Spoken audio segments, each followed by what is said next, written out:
All right, hello everyone. I'm here with another video. This is not a review for once. This is going to be something different. I've been working really hard. I've reshot this a bunch of times because I keep going over 30 minutes because there's so much to talk about here. So without babbling too much, this is a comparison video. We're going to be talking about gloves. What's good? What's good now? What was good in the past? Are there things from past gloves that could translate to, you know, the great gloves that are out there right now? What I'm going to do is talk about my journey with gloves. And when I talk about with my journey with gloves, I'll be talking about the ones I still own, the ones that I used to own that I've sold, and some other ones that I've seen a lot of people at our school use and used in tournaments and so on and so forth. And at the end, I'll draw sort of a conclusion about what I use now and why I use them.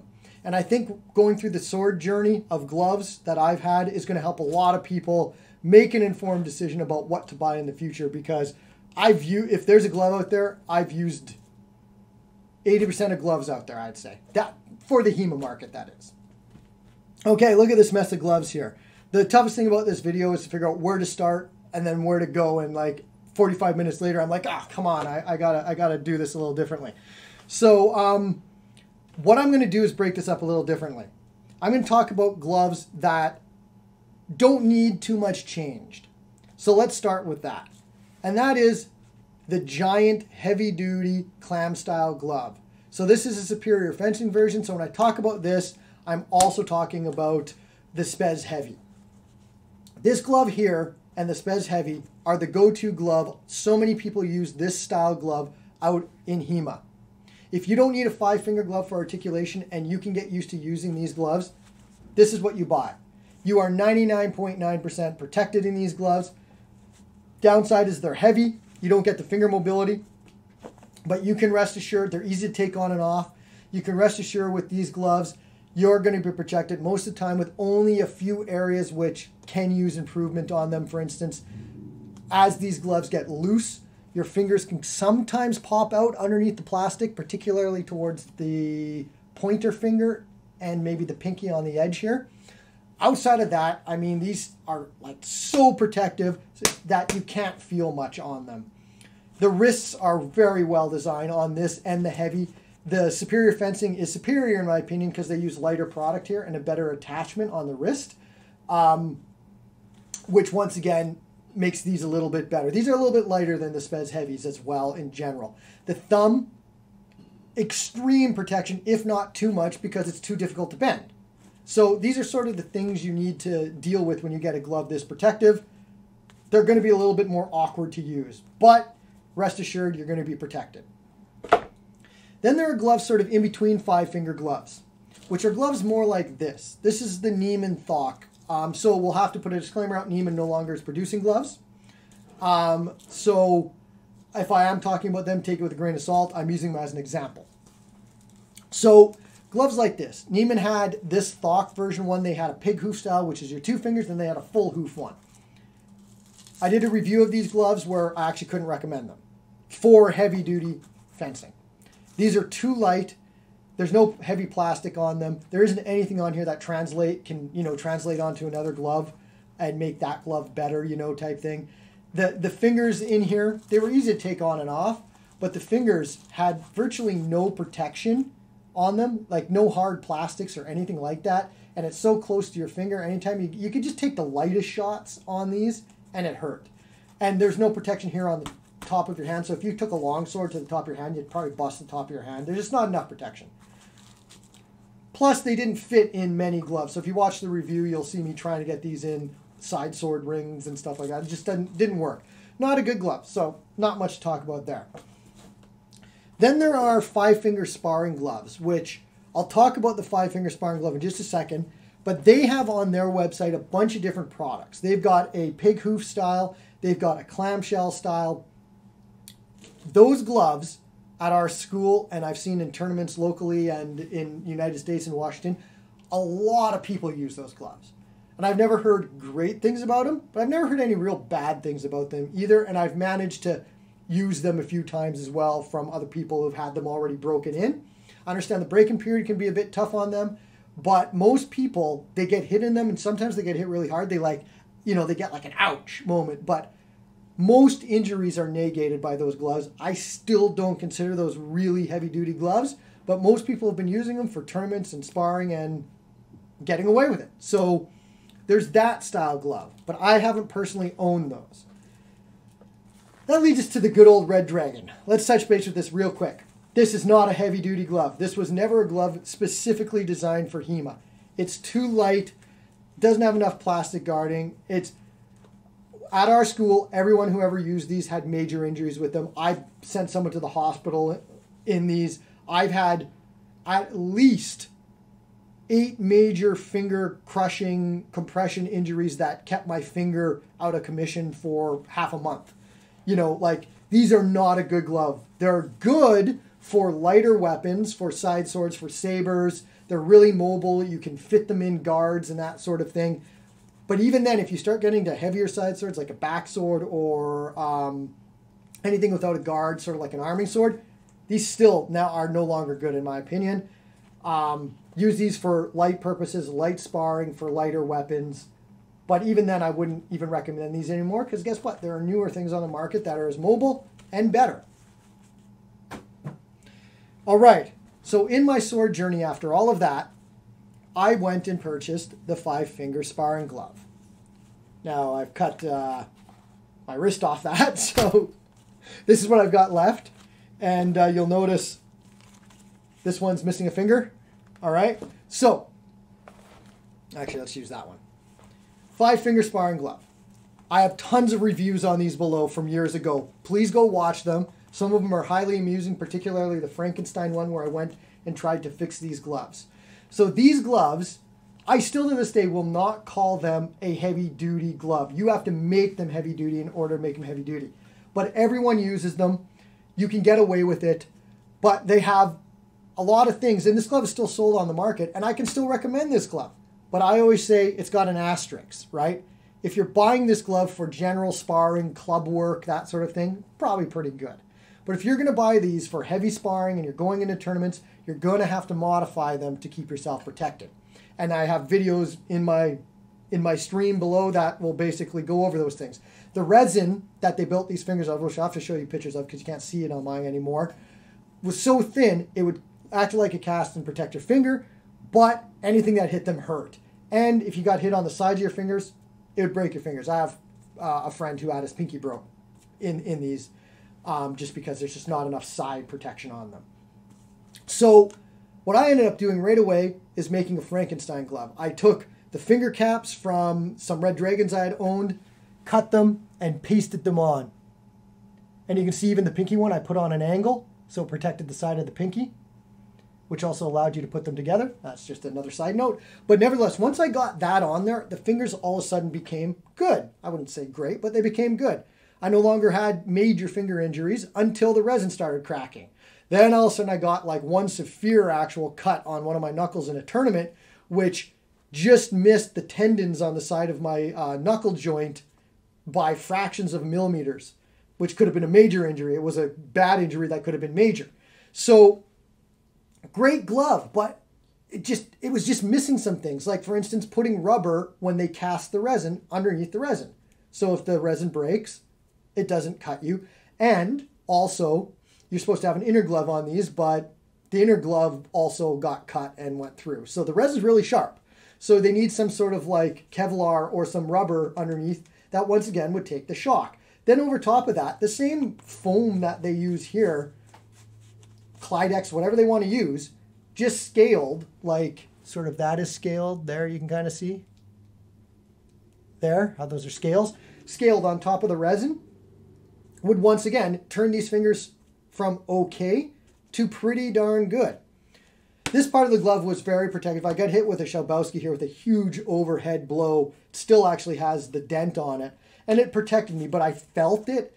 And it's pretty close to your hand. So I feel that they could have used thicker equivalency to their forearm guard for the top of the glove without adding like not even half an ounce to these gloves, which would have made them more protective. Or they could have put a couple plastic plate strips on top of here to absorb a little bit of the pressure when a blow comes down. That could have worked too. The thumb I had to put protection on as well. That ended up being awesome protection. I had to add a red dragon piece on the upper part of the thumb as well, because if shots came over top, it was too thin. In fact, it was one of the thinnest pieces they actually put on the glove was right there. It was way too thin. So this is an example of a glove I used for 2 years. I had to modify it to get it the way I want it, but there just wasn't anything else on the market that was any good. And I got away with it. The forearm guard for it, kind of irrelevant at this stage of the game because everything is using hourglass design now, which kind of makes these irrelevant. They weren't very good either. I ended up having on my left side I didn't have to, but on my right side I had to add some extra padding on it. It just wasn't quite enough. So then that led me to my next venture, which were the armadillos, which had so much potential. So I wouldn't call them super premium price, but they were higher priced than a lot of gloves and gauntlets out there. So you can already see I'm having trouble getting my hands in. That's something we'll talk about in a moment. These had potential. Now, the problem with these gloves is they're not produced anymore. And when they were produced, they were pretty much beta testing it on the people that bought them. And the first ones that came out were not good. I have a video below which you'll want to watch about these gloves, which shows the different versions. I've got like a 1.2, 1.5 version here. And as long as your hands are together and your fingers are together, they're really protective. You'll see me doing crowbar tests in the video, and I'm bashing the crap out of these. But what later found out, I ended up getting a broken finger from these because this version's got 4? 1, 2, 3, 4. Some got 5 scales, some have 4 scales. And there's too many of them. And they're too thin. So they can twist. And when they twist, you can get a broken finger. And I know that from experience. I went a full year with 0 injuries in these gloves. It was one of the more protected gloves I had until one day my pointer finger wandered away down the handle of my sword, and the basically, just to show you on this finger here, the scales turned to the side, and when they turned to the side, it exposed my finger, and bam, sword broke my finger. So these gloves had a version 2.0 that came out where they removed the ugly fingertips and they put 3 caps in there instead of the 4 or 5. And I think they used a little bit thicker ones, which made them a slight bit more protective, but I never ever did get to test those. But once again, this glove had so much potential, but it had flaws. For instance, getting your hand out was difficult. Oh, and I just took the inner glove out, right? And now, because of the way the inner glove went back in here, it'll take me a good minute or 2 minutes to get the glove back in here. You can't have that in a tournament, right?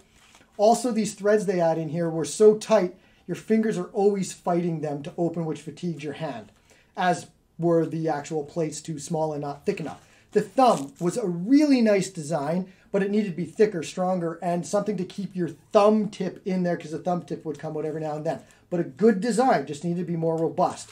Top of the hand was great. In the video, if you watch it, you'll notice I said, well, it should have some ridges on it. Guess what?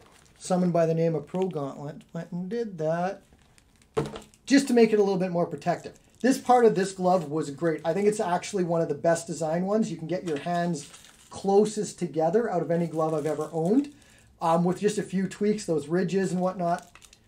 This glove had potential to be a great glove, but they're not made anymore. So that leads me to my biggest, most pleasant surprise I ever had.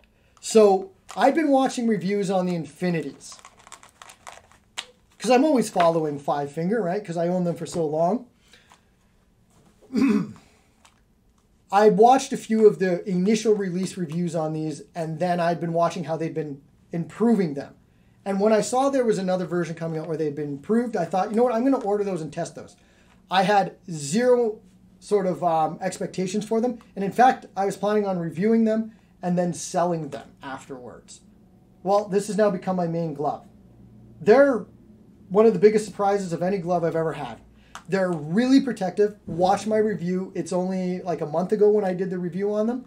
All the details will be in there. Great glove. Still a 5-finger glove, so it's got flaws, but great glove. They fixed a lot of the problems. They've riveted the inner glove in there, so this is the easiest 5-finger glove I have to take on and off. It takes virtually no effort. The only effort you have is getting past the tighter wrist part, but that's there for a purpose, right? Outside of that, the glove does not move in there. They've only had to put on the inside a strap on the pointer finger and the pinky finger right there, which is attached to these extra side plates. So, and I actually don't even notice they're there. They're in the perfect position. They're the perfect size. They don't pinch. They have no pressure. They're just kind of there. And like, it's tough for me to explain to you. I don't notice them at all.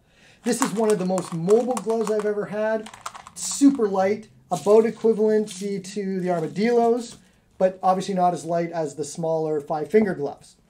Highly protective. This part of the glove right here, the upper part of the glove, is about as protective as a clamshell glove. The fingers are the most protective 5-finger gloves. Yes, more than these ones. They still do have flaws. More than the Pro Gauntlet out there. The fingers act like casts. Great glove. The thumb needs some improvement in designing. Watch the video for that. This piece can kind of pop out a bit, and I think it needs a bit more protection for people who do a lot of thumb work. Not bad. Also, flaws on this glove is I think they needed actually another rivet attachment point on here for the inner glove, because your finger can pop down too easily in the glove. Particularly the pinky needs to be sucked up in there better, because this glove is actually made the pinky deep enough to actually protect the side of it from being broken. I still think, like all gloves, it could come down a little bit more, but that would also be fixed a bit by having another rivet that keeps your fingers sucked up in there a little bit more. Great protection here from thrusts.